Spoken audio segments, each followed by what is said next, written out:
Before we begin, turn the lights down. Because these are not ghost stories. These are not creepypastas. These are real cases, real people, real places, real nights where something went terribly, horribly wrong. A group of hikers run barefoot into the snow. A family hears footsteps in the attic before they die. 5 friends go to a basketball game and somehow end up in the mountains. And in a quiet Iowa town, an entire house goes silent overnight. The scariest part? In every one of these cases, there is one question nobody can fully answer. Why? The Dyatlov Pass Incident. Imagine this. You are in the Ural Mountains. It is February 1959. The wind is screaming.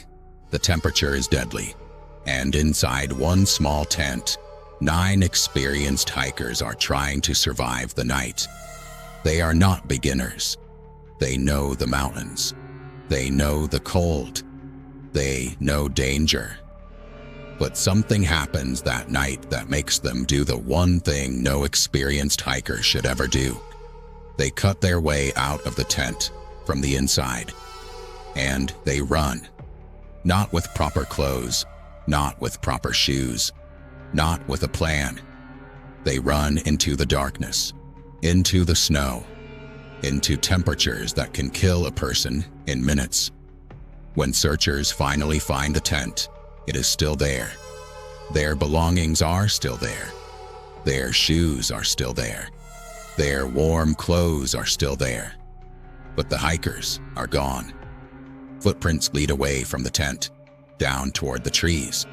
And then, one by one, the bodies are found. Some near a small fire, some deeper in the snow, some with injuries that seem impossible to explain at first.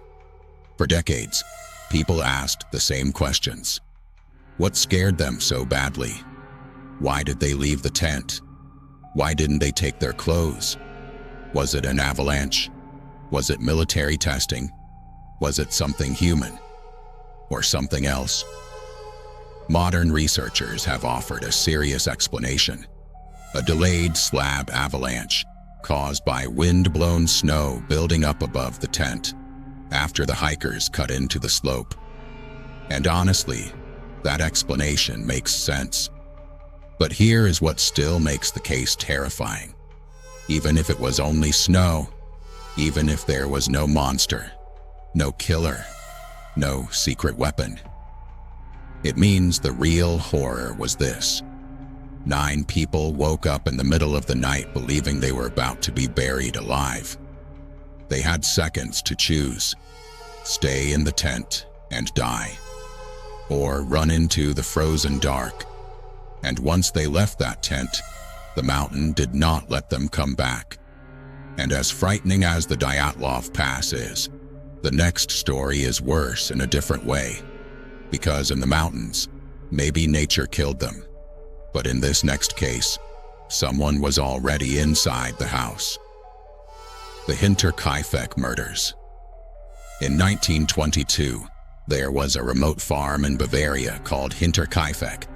It was isolated, quiet, surrounded by fields and trees. The kind of place where, at night, every sound feels too loud. And before the murders, strange things began to happen. A newspaper appeared on the property. Nobody knew where it came from. A key went missing.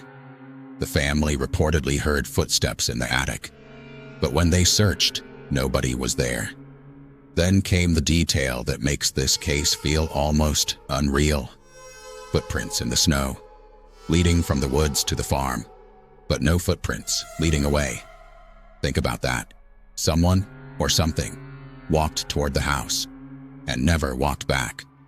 A few days later, the entire household was dead. 6 people, a family and their new maid. The killer was never caught. But that is not even the most disturbing part. After the murders, there were signs that someone stayed at the farm. The animals were fed. Food was eaten. The fireplace was used, meaning the killer may not have just entered the house. He may have remained there, moving through the rooms, listening to the silence, living among what he had done. This is what makes Hinterkaifeck so terrifying. It does not feel like a sudden attack.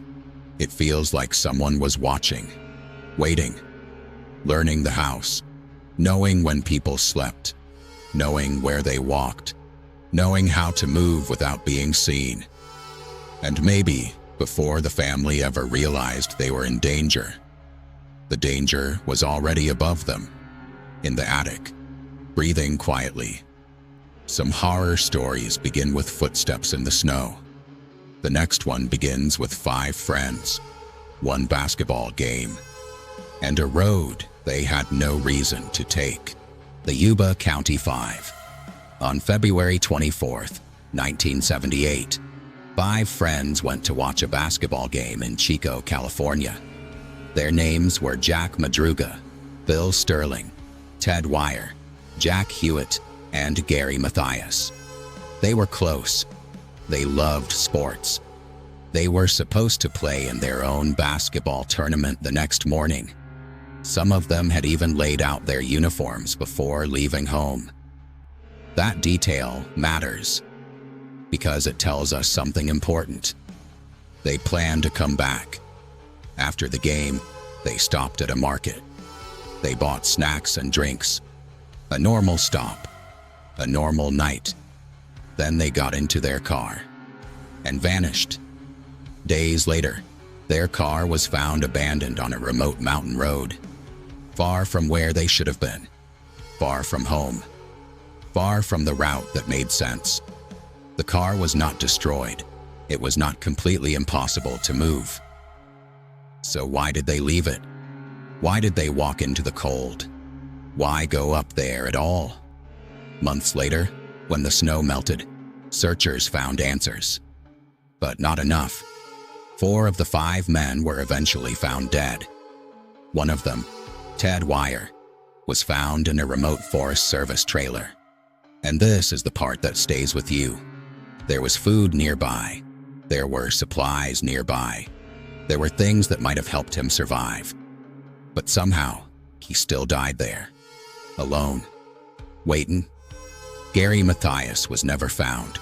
Not his body, not his clothes, nothing that fully explains where he went.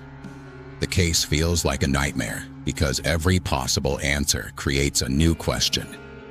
Did they get lost? Were they scared? Did someone force them onto that road? Did one of them know something the others didn't? And if they found shelter, why didn't they use what was there? 5 men left a basketball game. Only 4 were found, and the 5th disappeared into the mountains, as if the forest simply closed behind him. The frozen road, an abandoned car, a missing man, and now the final story, a house where 8 people went to sleep, and none of them woke up. The Villisca Axe Murders, Villisca, Iowa, June 1912. A quiet town. A family returns home after a church event.